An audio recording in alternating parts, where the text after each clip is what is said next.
ইরানের মাটির গভীরে অবস্থিত একটি সুরক্ষিত বাংকারে বিপুল পরিমাণ ড্রোন বা চালকবিহীন যুদ্ধবিমানের মজুত থাকার দাবি করেছে দেশটির রাষ্ট্রীয় গণমাধ্যম।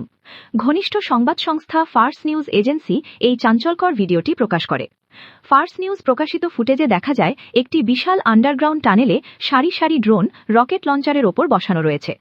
বাংকারের দেয়ালগুলো ইরানের জাতীয় পতাকা এবং সম্প্রতি প্রয়াত দেশটির সর্বোচ্চ নেতা আয়াতুল্লাহ আলী খামেনির ছবিতে সাজানো।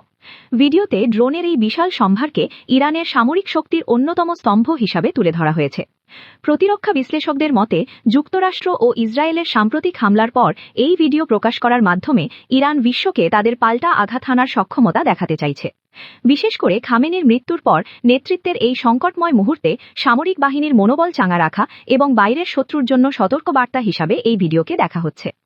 বাংকারটি ঠিক কোথায় অবস্থিত তা নিরাপত্তার স্বার্থে প্রকাশ করা হয়নি, তবে ধারণা করা হচ্ছে এটি ইরানের এমন কোনো পাহাড়ি অঞ্চলে অবস্থিত যেখানে প্রচলিত বিমান হামলা চালানো অত্যন্ত কঠিন।